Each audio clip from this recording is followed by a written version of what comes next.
Ezabaphambili indaba namuhla i-ANC isisole i-DA ngokukhuthaza ukucwasana Kwethulwe lokulwa nezidakamizwa kwelikaMthaniya kanti i-IEC ithi yaqonda ukukhathazeka kwamaqembu.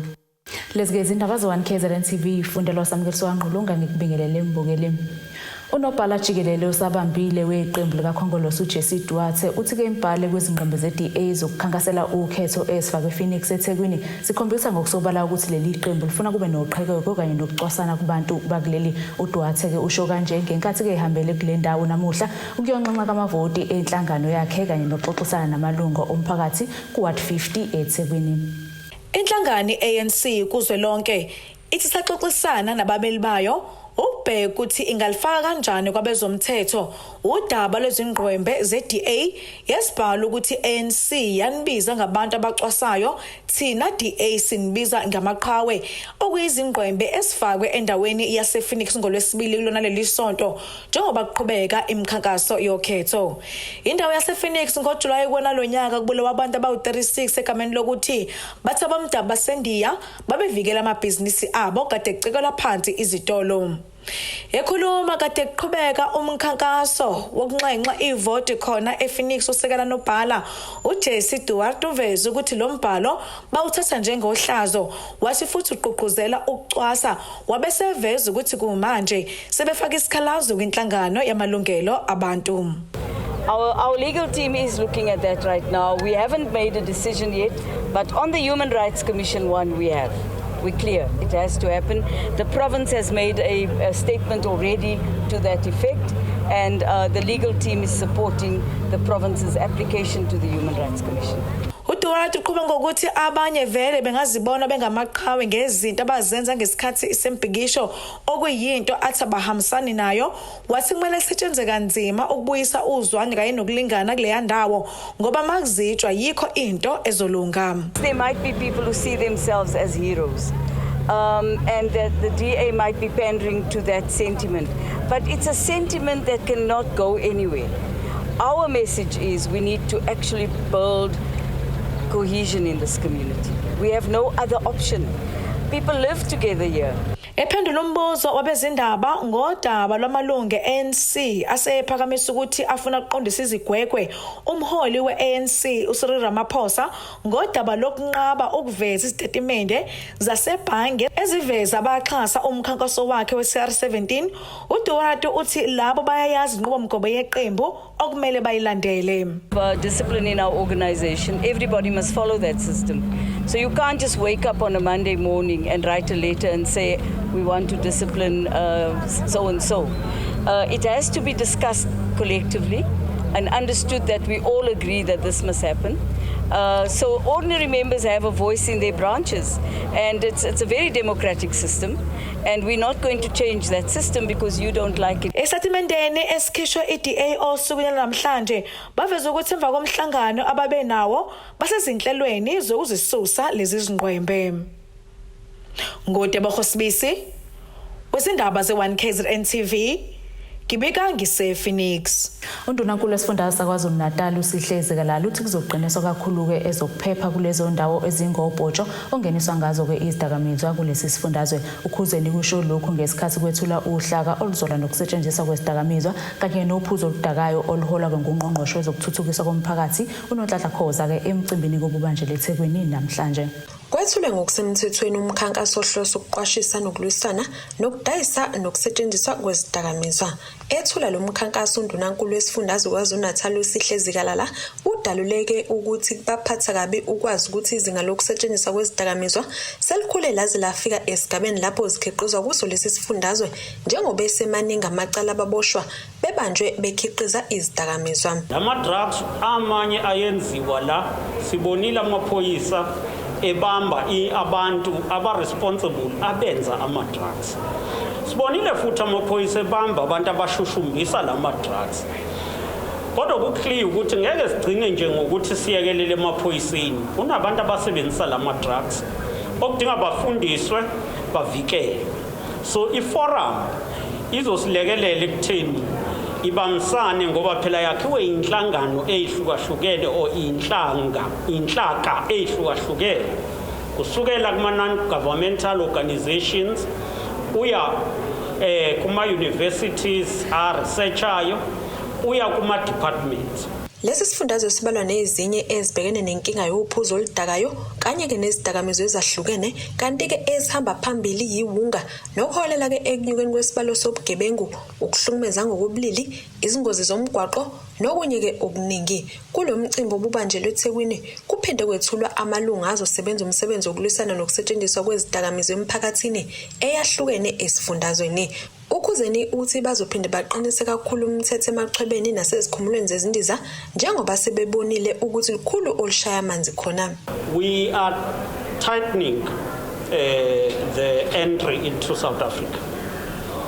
And the entry affects us in various ways. Illegal goods that are dumped in the country, unregistered and undocumented individuals, and then drugs. Lesi sifundazwe sike saba nohlelo olufuze lolu ngonyaka u2013 ngeshwa ke olingaphumelelanga nakuba zikhona izikhungo zokulekelela abaqili ezidakamizweni kunesikhalo sokuthi kakwenziwa ke okwanele ukuzihlekelela. Ungqongqoshe omnyango wezokuthuthukiswa komphakathi esifundazweni uNonhlanhla Khoza uthi kubalulekile ukuba umphakathi uzibandakanye nokulwisana nezidakamizwa. Siyajabula kakhulu ke namhlanje ukuthi sine team ethi naku thina MEC no Premier kwaZulu Natal sisebenziseni for the good cause, sisebenziseni ukukhulisa iKwaZulu Natal. Ezindabeni ze1KZNTV kube kuntombi khona Mvubu eThekwini. Isikhulu esiphezulu kwikhomishana yokhetho ezimele i-IEC kwaZulu Natal umawethu Mozari uthi bayaqonda ukukhathazeka kweqembu le-Action SA namanye amaqembu kemninungane engaveli kahle ephepheni lohlu lwamagama amaqembu angenele ukhetho kulonyaka kepha ke kuncane kakhulu abangakwenza njengoba ke ukhetho selusemome. uMozari usho kanjena ke emva komsindo ususwe ileli qembu Isola ke lekhomishana ngokuzameka ukudidisa abavoti kongalifaka ke igama laleli qembu ephepheni lokuvota esikhundleni salokho ke yafaka uphawu lwalo kepha ke nokwenza leli qembu lisabise ngokuya enkantolo. Inhlangano engamele ukhetho kuleli Isola ngokungena igcele kwezepolitiki ngabe iqembu le-Action SA. Lokhu ke kuza ngemuva kokubuya kwamaphepha azosetshenziswa ukuvota okhethweni lwanonyaka igama laleli qembu lingabonwa nangokhalo kepha ke kuvela uphawu lwalo lodwa. Isikhulu esiphezulu kwa-IEC esifundazweni umawethu Mozari uthi ke uhlelo lokufaka kwamagama amaqembu luyalawulwa ngakho ke akuyona into ovuka uyenze kepha ke ngathatha isikhathi esingangenyanga ukulungisa nokuyinto ke engasekho kwazise ke sezincane kakhulu izinsuku ezisele ngaphambi kokhetho. The process to amend your identifiers on the party register is also regulated. It is a 30-day process, which where we are now, it is unlikely that it will be successful by the 1st of November. And that would be tantamount to favoring a political party at this stage. The identifier of a party is not on the register, therefore they can't use it as an identifier in the case of the ballot paper. Kuzokhumule ukuthi le nhlangano ziningi izingqinamba ebhekane nazo njengoba kubhekwe okhethweni kubaloke ukuhlongonza ukuba ukhetho lihlehliswe ukuvela kwamagama abantu abangaqokiwe ukwenzelela ngokwelula isikhathi sokuletha amagama abazongenela ukhetho nokunye ke okuningi. Usihlalo we-Action SA esifundazweni uMakhosi Khoza usole kakhulu le nhlangano ngokungena igcele kwezepolitiki. Abantu bazokwazi ngani ukuthi bavotelane? Asazi ukuthi why uIEC enza lento ayenzayo, but thina ngokubuka kwethu siyabona ukuthi kunenkinga yokuthi uAction SA kuyaqala eSouth Africa ukuthi kube nepolitical party entsha okuwukuthi inhlolovo ithi egoli isidlula ngisho iANC ngokwenani labantu abathi bazoyivotela. So sibona ngathi uIEC ungena kakhulu ezintweni zepolitiki, yiloko nje kusikhathaza kakhulu. Elinye iqembu okuke kwasuka umsindo ngodaba lokungaveli kwabantu abebeqokwe umphakathi ohlwini lwamagama abantu abazongenela ukhetho iANC esifundazweni ithi ke yona isikwazile ukulungisa amaphutha afana nalawo ngakho ke balibheke ngabomvu ukhetho. iANC njengamanje yonke into ihlelekile, wonke amalunga ethu akumele asimele kuyona yonke imikhandlu sikwazile ukwafaka amagama awo wonke aphelele. Sisohloleni nje manje lokwakha amabhodi esobe sesiwafaka kuzona zonke indawo ukuthi ama-candidate e-ANC abantu bawobone ukuze bawasekele bawasupport ngoba phela ibona bebewaphakamisile. Ezintabeni ze-1KZNTV kube kuntombi khona Mvubu eThekwini. Umphathi siteshi sikamabonakude kuyisona kuphela somphakathi KwaZulu-Natal uEdwin Mncwango usethembiseke ababukeli balesi siteshi ukuthi balindele into yamehlo ngezinhlelo ezosakazwa ilesi siteshi. Lokhu kulandela ukuba inkampani enkulu esebenzisa iDStv iMultichoice inikelekele lesi siteshi ngemshini eseqophelweni eliphezulu ebizeke izindodla zemali nezosiza kuba Kwethulwe noma kusakazwe bukhoma izinhlelo ezahlukene kanye nemicimbi emikhulu kuleli. Isiteshi sikamabonakude i-1KZNTV sona kuphela ongesomphakathi esikhona KwaZulu-Natal futhi ke sisakaza ngolimi lwesiZulu.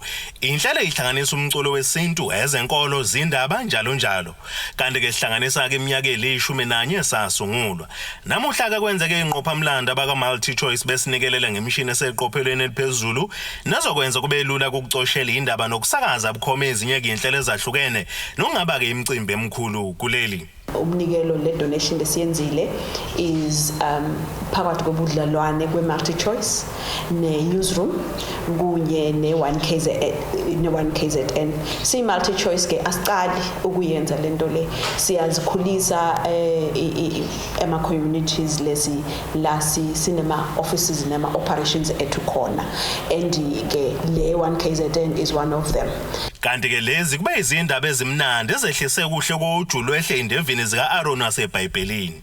It's not about ukuthi nje imali kuphela, it's everything, ama-resources, ama-trainings, ngoba ikenye yethu siyi-province, this is the only challenge we-province. Uyamagina ke lapho ukuthi abantu abaningi bebengenayo ama-skills ekukhuluma izinto ze-TV, and okwenzeka la today, it's a milestone, it's history.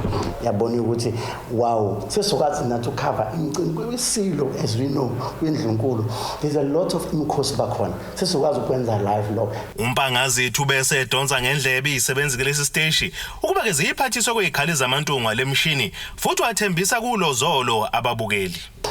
Into ezoba lapha kwi-screen i-content wise ngokubalekile kunalabo singakwazi ukufinyelela khona nokuthi besingakwazi ukwenza ama-live, sesozenza zonke lezo zinto lezi. I-screen soshintsha, quality bazoyibona because igenge yethu izobe-trainiwe isebenza ngokuyimisela, sifike nalabo singakwazi ukufika khona before. Kanti ke lesi siteshi okumanje ke sibukela ngababukeli abacela kuyigidi ezintathu sinethemba lokwenyusa ke isibalo sababukeli ngeinhlelo ezintsha nezihlabahlosile. Ezindabeni ze-1KZNTV nginguphilana kaMzimba uyidelelo wofokazana kaCebekhulu ngibika ngise-Richards Bay. Bukeleka ke sibheke engosini yezomnotho.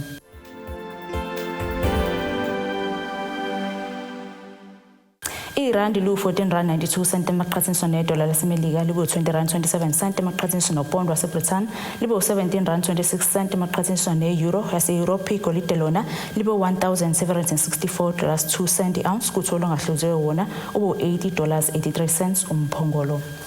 Bukeleka ke sibheke engosini yezemidlalo.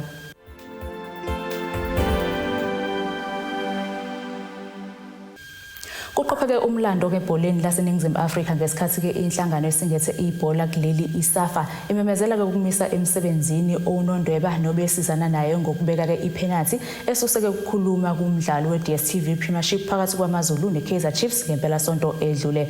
Unompempe ke uJelly Chavani noMoyeketi Molelekwa obengunompempe wesineke bahlanganisa amakhanda bayibeka emlotheni ipenalty suyophela lo mdlalo obusenkundleni Kings Park eThekwini ngomgqibelo odlule.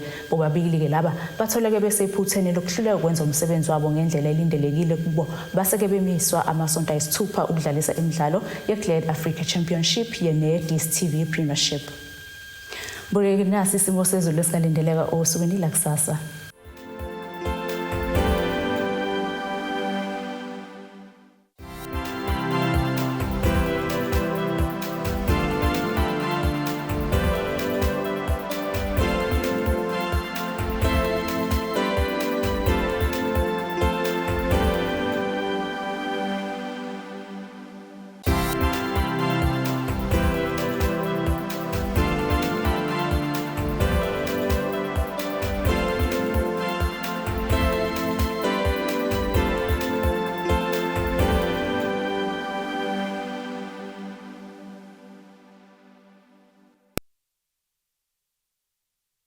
Mbukeli-ke ilezi besikuphathele zona osukwini namhlanje mina nawe sihlangane kusasa futhi ngaze isikhathi esifanayo ngifisela ubusuku obuhle.